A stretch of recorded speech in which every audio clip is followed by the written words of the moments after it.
You ever have one of those days where the sun finally comes out after months of winter? You're just sitting on your porch in the Rockies, coffee steaming in your hand, thinking maybe just maybe we finally made it out the other side? Yeah, that was me, early spring, watching deer wander by like they paid the property tax, feeling the weight of a long, cold season melt away, only to have it all turn upside down with 3 sentences from a total stranger. That's the punchline to the joke that kicked off the worst year of my life. I built that place with my own hands, you know? My grandfather bought that land back in the early 70s, when prime mountain real estate meant you got a few acres of rock and pine and the privilege of hauling your own lumber up a single-lane dirt road. I put every nail and every pipe in that house myself, engineered the water system out of old Navy surplus. Ran solar panels before the county even bothered to map the grid up here. I didn't just live there. I became that place. My sweat, my calluses, hell, my bad back all built right into those walls.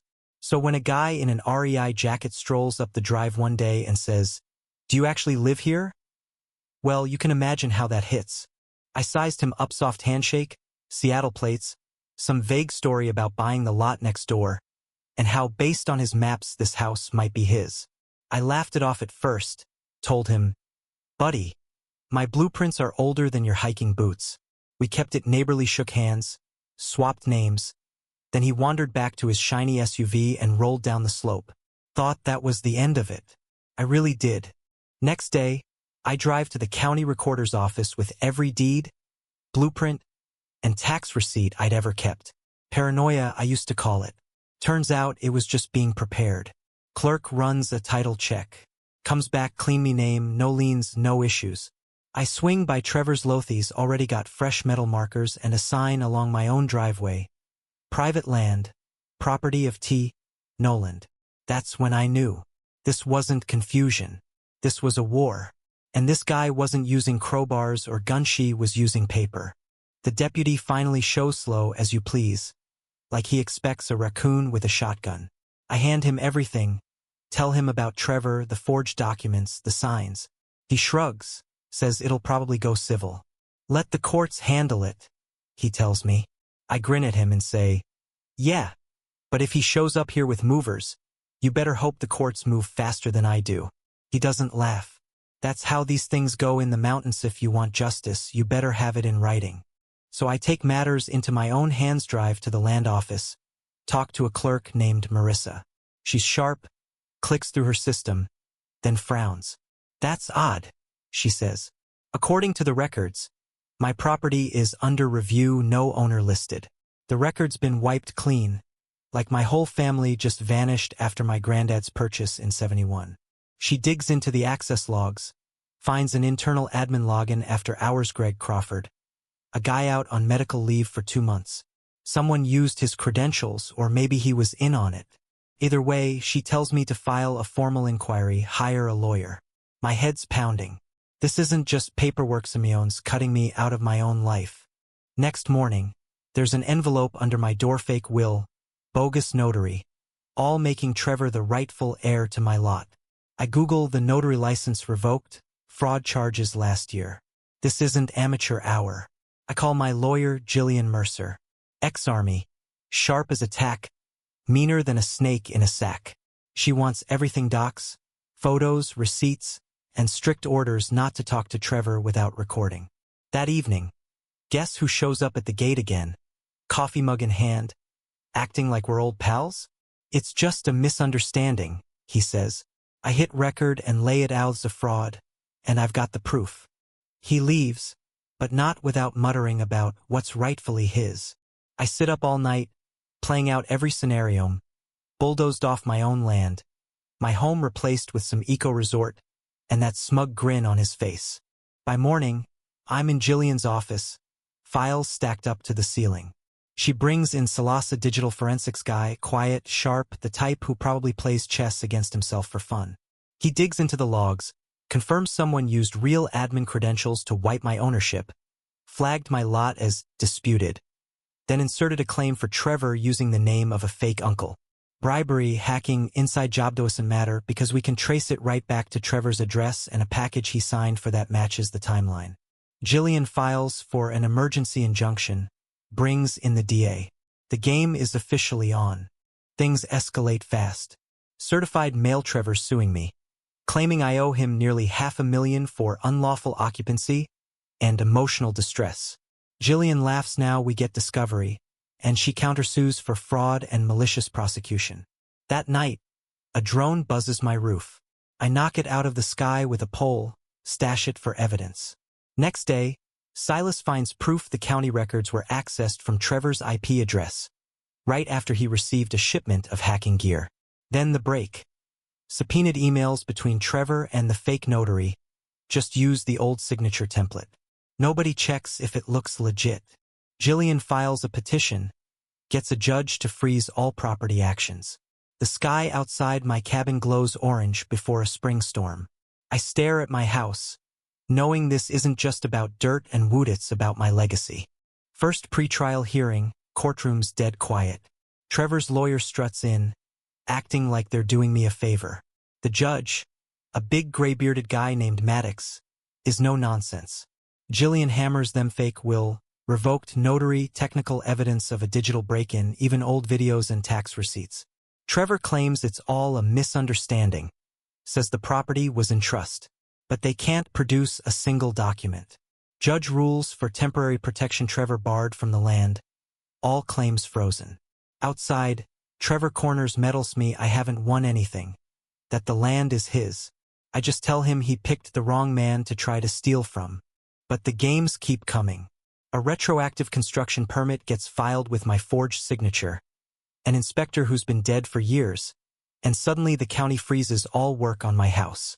No repairs, no upgrades, not even water filter maintenance. Jillian gets our forensics guy to prove it's a copy-paste job, me signature lifted off an old DMV file. Turns out, Trevor's not working alone.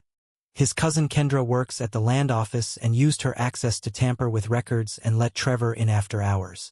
We pull the surveillance footage, him walking in with her swipe card late at night, her name on the internal logs. Emergency court date. And this time the evidence is overwhelming: digital forensics, access logs, and now a whistleblower from inside the office who flagged the quiet reassignment of my lot. The judge reverses every administrative freeze, orders a criminal investigation, and kicks Trevor out of the courtroom. For the first time in months, I breathe easy. But then midnight, a truck with no plates idles just out of sight. I step out with my flashlight and my sidearm, but it peels out down the road without a word. The next day, Trevor files a harassment complaint, claims I threatened him and damaged his Dreniso. Now, thanks to a temporary order, I'm barred from my own driveway. Jillian files for contempt. We dig up drone flight logs, trace the device to Trevor's Amazon order and Kendra's email, and package it all up for the judge. Reporters fill the courtroom. Jillian lays out everything: fake permits, forged signatures, digital trails, even emails where Kendra says, "Bury this guy in violations until he sells." The judge is done playing. Full property access restored, no contact order issued against Trevor and Kendra, and a criminal referral on the spot. And then, like the world couldn't get any weirder, the sheriff finds another drone, this one crashed on a neighbor's lot, with night vision footage of my bedroom window. That was the last straw. The sheriff raids Trevor's place, finds 4 drones, flight plans, and a laptop loaded with metadata scrubbing software. At Kendra's, they find maps and notes, even letters trying to get me declared a squatter. Both get arrested: fraud, conspiracy, illegal surveillance, the whole 9 yards. But it doesn't end. Someone files an anonymous complaint, claiming my land deed is part of an old clerical error, conveniently cutting my solar array and water tanks off the parcel. Jillian and I dig into the archives, find forged deeds signed by Kendra's father, Lawrence Mallon, the retired assistant land commissioner. Turns out the Mallons had been running this play for years, targeting remote properties where nobody would fight back. Wally, the old archivist, tells me he flagged a phony easement transfer a year ago from a girl in a blue pantsuit. The deeper we dig, the uglier it gets: dozens of old parcels, all reclassified, all owned by folks who ended up losing everything. By the time we hit trial, the DA's built a case so airtight it might as well be shrink-wrapped. Emails, drone footage, backdated deeds, even maps from Lawrence's house labeled with sticky notes. Mine said, "Stubborn, won't budge." Jillian brings the house down in court, shows the jury the full pattern. My testimony? I lay it out how I built that place, how I buried my dogs under that ridge, how I woke up one day to find my name scrubbed from the system. Not looking for pity, just protection for every out there landowner who can't yell loud enough to get justice. 3 days later, verdicts in. Guilty on every count. Lawrence gets 15 years, Kendra 12, Trevor 10, and none of them win an appeal. The DA cracks the land office wide open, more indictments. Governor orders a state-level review of every reclassified property in 20 years. I win my civil claims, $330,000, permanent restraining order, and a court-ordered apology letter delivered by a sheepish deputy who probably never wants to see my face again. You'd think that'd be the end. But if I've learned anything, it's that justice is never simple. There are always more shadows lurking in the corners. More folks willing to bend the rules for a quick buck or a piece of what you built with your own hands. Still, I hang that apology over my fireplace not as a trophy, but as a warning. Out here, you fight for every inch, every nail, every sunrise on your own porch. And if you ever wonder whether the law can actually win against greed, well, sometimes if you're stubborn enough and you get the right people behind you, it really can. Now, I've told my story, but I want to hear yours. Have you ever faced off with someone who tried to take what was yours, maybe a crooked neighbor, an HOA, or even just a system stacked against you? Where's the line between standing up for your rights and going too far? Drop a comment. Share your experience. Let's talk about what justice really means out here where the world is still wild. And sometimes the only thing between you and losing everything is the fight you refuse to give up.